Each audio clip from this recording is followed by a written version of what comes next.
Siti Muharram, Rahmat Anugrah, Saad, Syakir, Yasmin, Zalfa.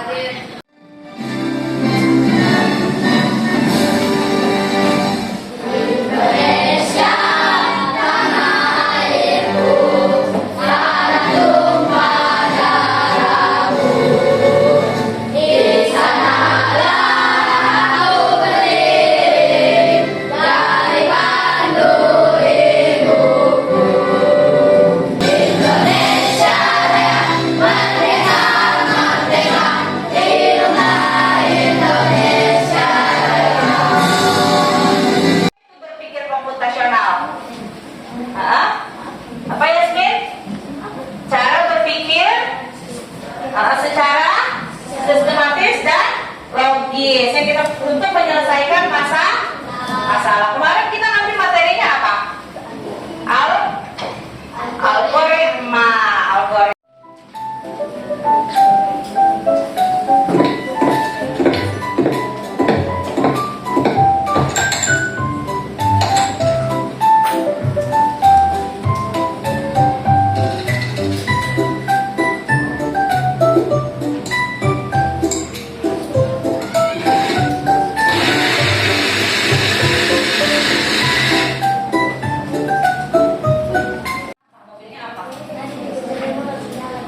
Mobilnya dipencet remote langsung. Itu mesin cerdas. Kenapa dia mesin cerdas? Dikatakan mesin cerdas? Karena bisa jalan sendiri. Benar kah? Benar? Benar? Apalagi? Terima kasih, tepuk tangan dong buat. Apalagi ayo. Selanjutnya, yang pertama tadi mesin cerdasnya adalah mobil Tesla, benar, mobil Tesla. Oke, selanjutnya apa lagi? Apalagi mesinnya? Ada nggak di situ mesin non cerdas? Apa? Blender, ya. Oke, blender. Kenapa? Itu mesin cerdas atau non cerdas? Non cerdas. Kenapa dia dikatakan non cerdas? Oke, benar. Ya, mesin non cerdas karena dia masih memerlukan manusia kan sebagai instruksinya ya. Pertama apa tadi? Dicolok ke listrik, kemudian ditekan tombol. Ya benar. Tepuk tangan buat Yasmin. Ada lagi nggak? Apa? Google Maps. Kenapa dia Google Maps? Menunjukkan jalan. Tepuk tangan buat Syakir. Oke, sampai sini paham? Paham? Ada pertanyaan lagi? Tidak ada. Perbedaan mesin cerdas dan non cerdas. Oke, kalau mesin cerdas bisa belajar dari data. Jadi semakin banyak data yang dikumpulkan, maka semakin bisa dia memberikan informasi. Contohnya tadi Google Maps. Kalau banyak yang menggunakan misalnya jalan, bagaimana jalan ke Sabalar, banyak yang menggunakan itu, maka di Google Maps itu ada nanti makanya coba di rumah ya, kalau kamu ada aplikasinya itu Google Maps, buka tuh, kamu mau jalan kemana misalnya, nanti akan diberitahu sama si mesin cerdas tersebut. Kemudian bisa membuat keputusan sendiri. Nah, kalau mesin non cerdas hanya mengikuti contohnya kipas angin tadi, kalau ditekan baru dia bisa berputar dan lain sebagainya. Kemudian dia tidak bisa berpikir sendiri. Oke, sampai sini paham? Ada pertanyaan? Oke, kalian tahu ini enggak? Apa itu? Pembersih lantai. Pembersih lantai apa? Superpel? Bukan? Hah? Apa? Coba lihat gambarnya. Dia apa? Tadi bilangnya pembersih debu. Atau yang dinamakan apa? Vakum. Iya, ini namanya adalah robot vakum cleaner. Pernah lihat nggak sebelumnya? Pernah lihat barangnya nggak? Bagaimana cara kerjanya? Dipencet terus ada kabelnya nggak? Ada listriknya nggak? Enggak, tapi dia apa? Jalan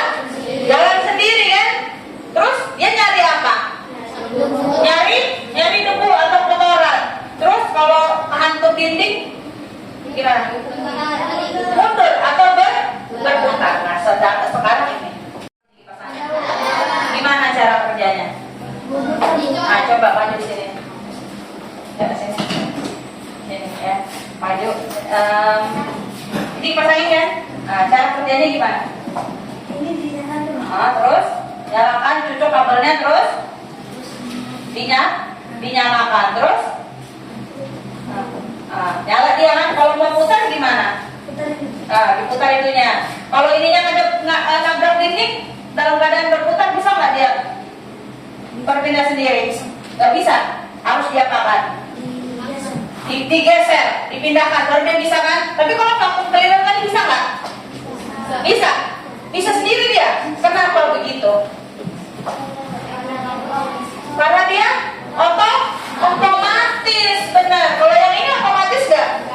Nah, ya oke, terima kasih, tepuk tangan dulu dong Pak Lutfi.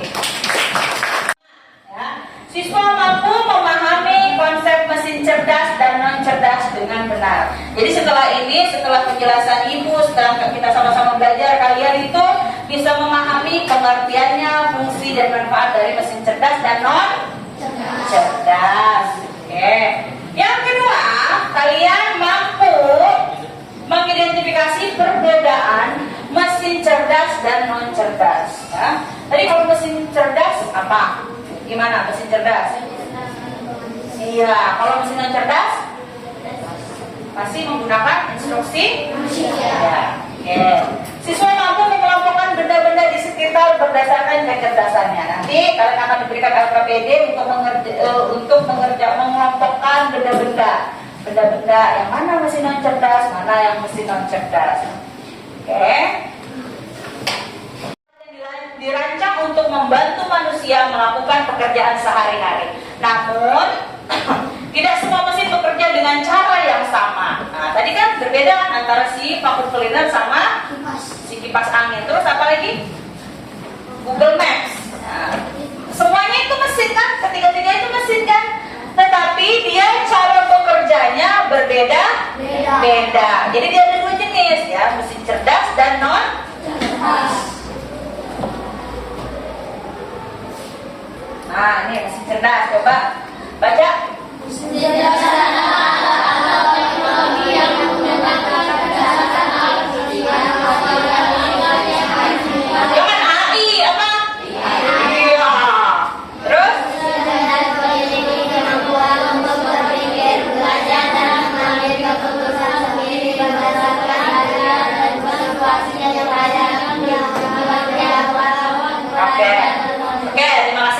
Jadi mesin cerdas alat atau teknologi yang menggunakan kecerdasan artifisial atau yang disingkat dengan AI. Tadi robot sudah ya. Terus ada ChatGPT. Nah, siapa yang pernah pakai ChatGPT? Tahu nggak ChatGPT? Tahu. Apa itu? Apa? Mesin cerdas juga. Kenapa dia dikatakan mesin cerdas? Karena kalau kita mencari sesuatu, ChatGPT bisa mengasih informasi. Iya benar, tepuk tangan dulu dong buat yang contohnya tadi ada namanya kipas angin. Bisa nggak dia? Kipas angin nyala sendiri, bisa nggak? Bisa. Nah, dia harus diapain dulu? Bisa. Terus supaya kalau mau yang kenceng banget, pencet apa? Nah, ada tombol 1, 2, dan 3-nya. Artinya dia masih memakai instruksi dari manusia. Kelompok 1, kelompok 2, ini kelompok 3 ya. Udah mulai ya? Fokus. Siku. Sakit. Siku. Singa. 2, dari ini kelompok 3. Setelah kalian menentukan mana itu mesin cerdas dan non cerdas, kalian menjelaskan alasannya. Kenapa dia disebut dengan mesin cerdas? Kenapa dia disebut mesin non cerdas? Oke, kelompok 1 paham? Bisa dipahami? Silahkan bekerja. Fungsinya apa kipas angin? Hah? Mendinginkan ruangan. Manfaatnya apa? Misalnya, dinginkan ruangan. Manfaatnya apa? Kalian jadi apa? Jadi tidak berkeringat. Nah, terus apa? Itu ya. Dipilih dulu gambarnya apa. Baru dijelaskan fungsi dan manfaatnya. Sampai sini paham kelompok 2? Paham kelompoknya Syakir, Fran, Saad, Zalfa, sama Yusanti? Oke. Apa dampak positifnya? Bisa membersihkan debu. Bisa membersihkan debu. Itu dampak positifnya. Negatifnya gimana? Bisa ketabrak. Terus apa lagi? Manusianya jadi apa? Malas. Benar nggak? Kalau semua dikerjakan sama mesin tanpa campur tangan manusia, manusianya jadi apa? Malas. Oke, bisa dipahami? Oke, ayo, stop. Dasar. Ini, ya boleh. Ini mana? Mana?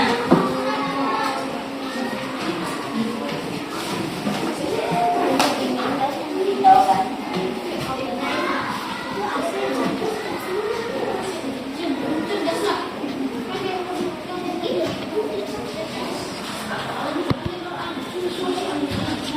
Oke, ini jelaskan. Ya. Anu negatif sama Ya, positif. positifnya apa? Iya.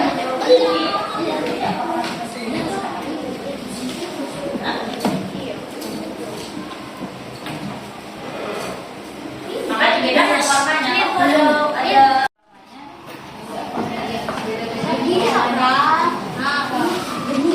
Dari gambar ini kemana? Oh, Jadi ganti-ganti jadi kamu warnanya. ngomong. Iya, benar, ganti-ganti warnanya. Ayo, Zal, kemudian tempel. Udah ditempel belum? Ini dilepas dulu ininya, dilepas. Gimana lepas? Siapa ini?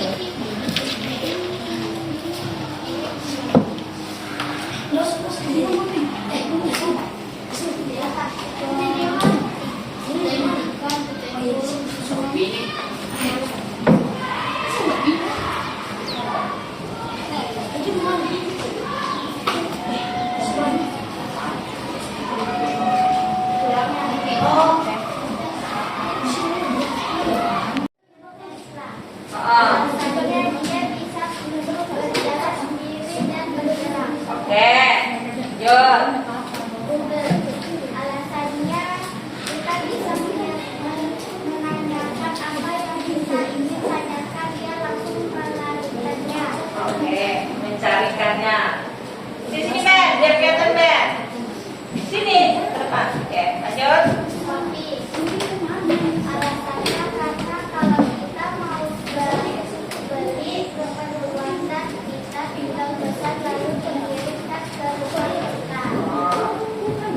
Bahasa Jerman misalnya, bisa nggak dia mengeluarkan itu, mau mentranslatekan?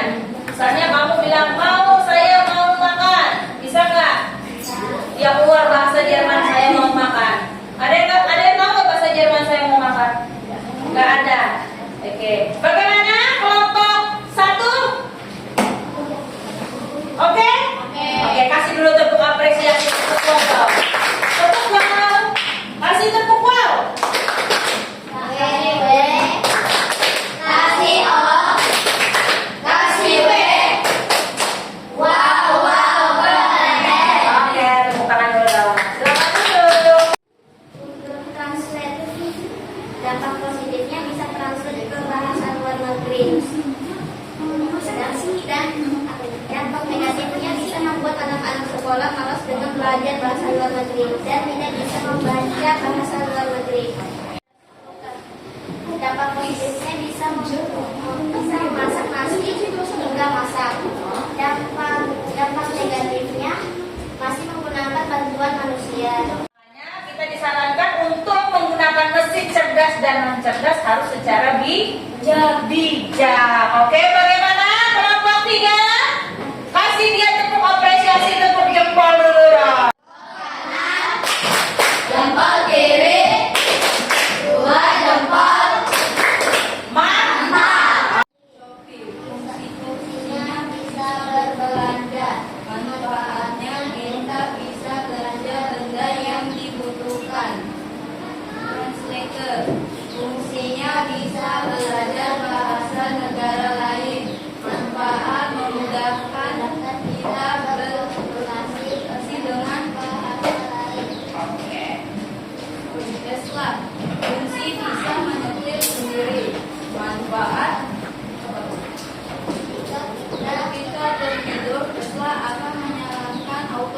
Apa itu auto driving? Menyetir. Nah, itu makanya disebut dengan mesin cerdas. Nah, kasih tepuk apresiasi, tepuk wow dulu dong. Tepuk wow. Kasih B, kasih O, kasih B. Wow, wow, keren. Oke, silakan duduk. Terima kasih atas presentasinya ya. Kalau itu berarti cerdas, kalau non cerdas berarti NC.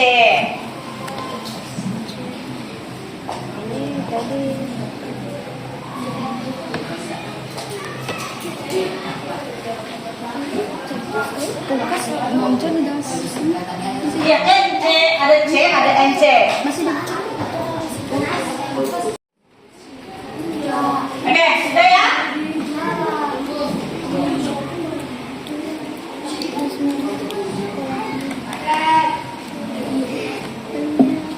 Oke, 5.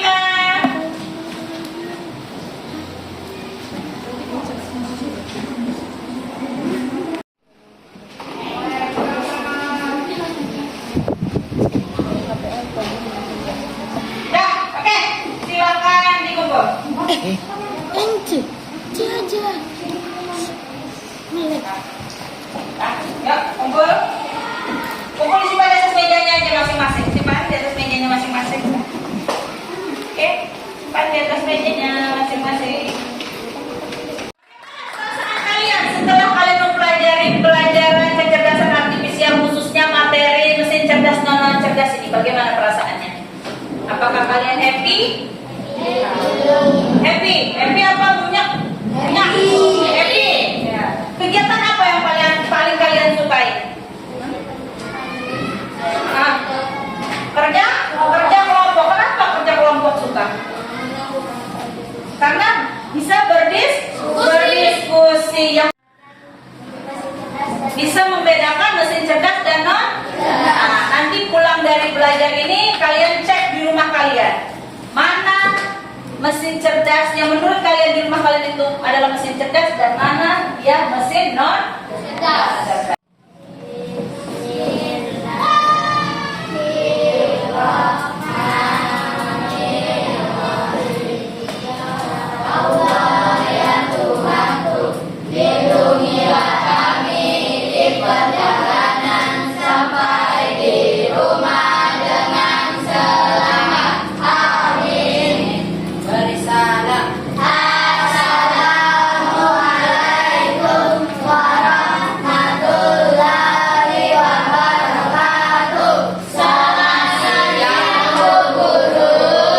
Assalamualaikum warahmatullahi wabarakatuh. Selamat siang.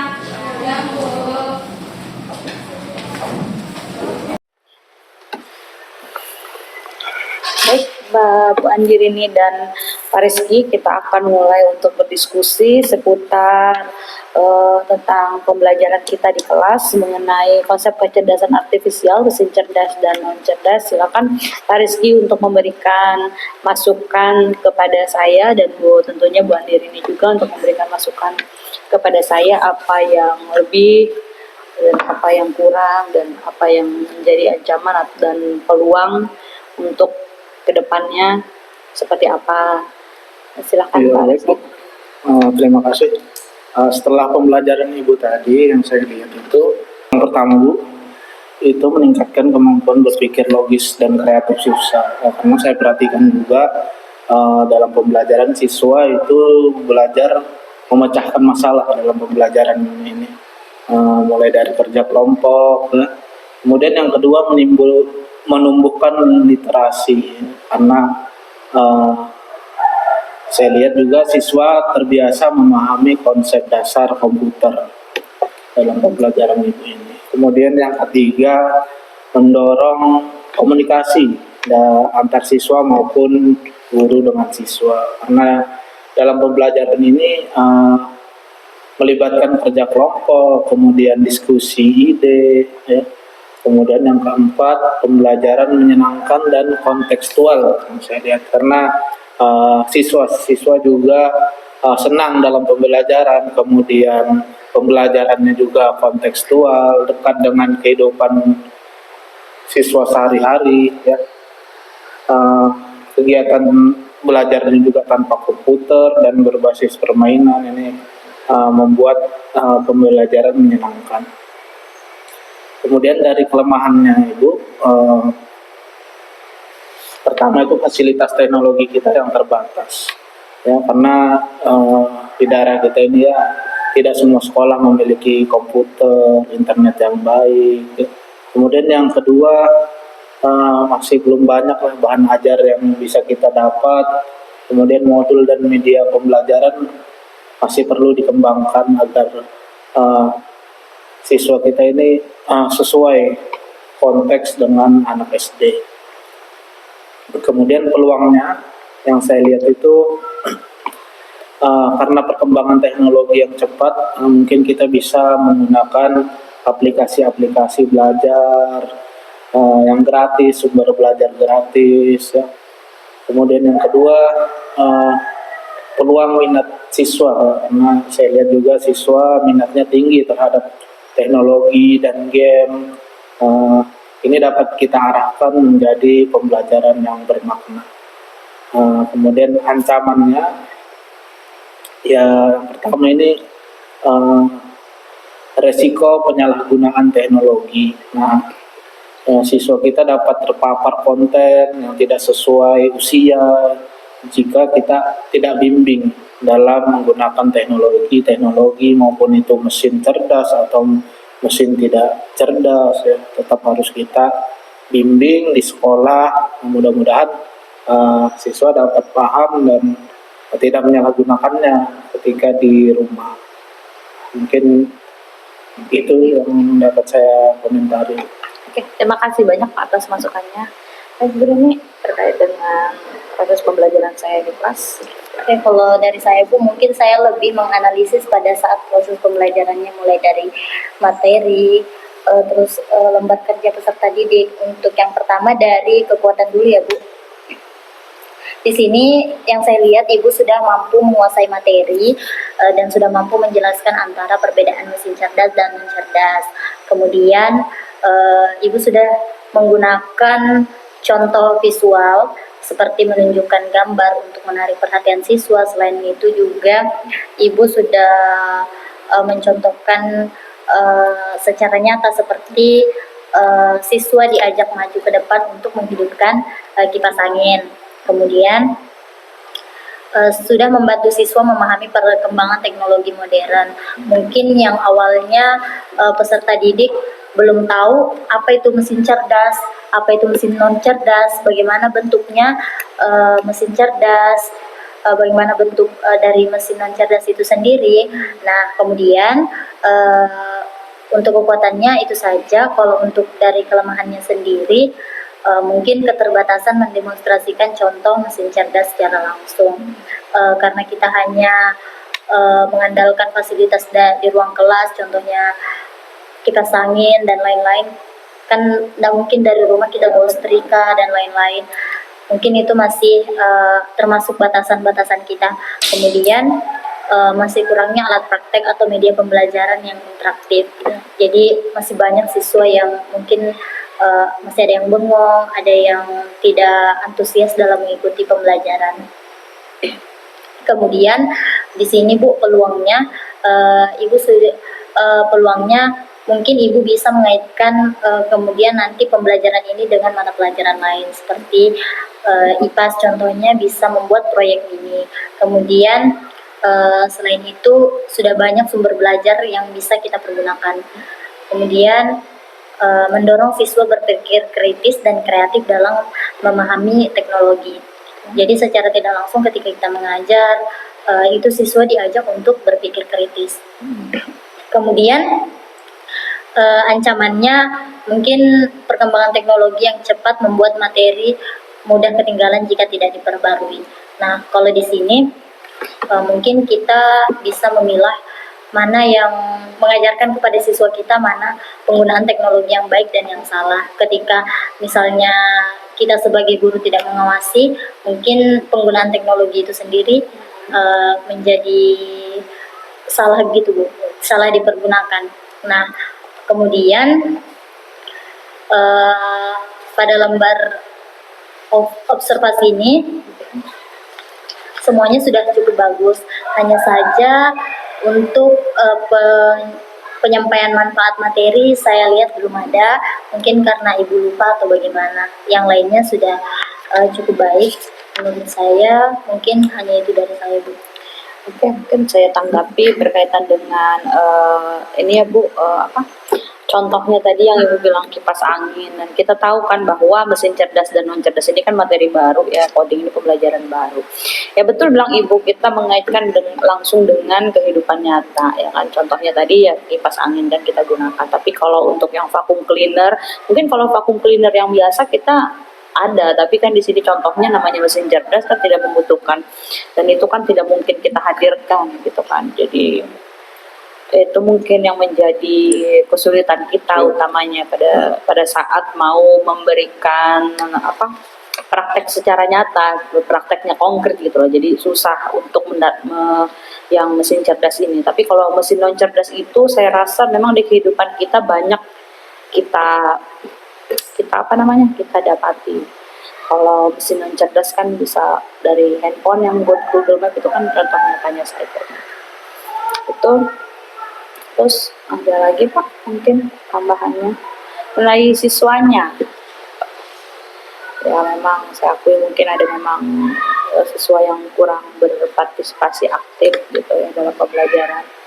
Nah, untuk ini juga Bu, Ibu ada mengatakan bahwa proyek mini tadi ya. Nah, mungkin untuk kedepannya bisa saya laksanakan proyek mini, karena kita kan berkaitan dengan waktu hanya 2 kali 35 menit. Jadi itu mungkin kalau proyek mini itu kan membutuhkan waktu yang lama. Jadi kedepannya mungkin akan saya usahakan untuk seperti itu. Terima kasih untuk masukannya Pak Rizky dan Bu Andi, ini sangat berguna kedepannya untuk saya. Kalau untuk membangkitkan minat siswa, mungkin Bu pada saat pembelajaran mungkin bisa ditambah lagi ice breaking-nya yang buat siswa lebih fokus lagi ketika Ibu menyampaikan materi itu. Baik, terima kasih Pak. Terima kasih Bu. Sama Bu.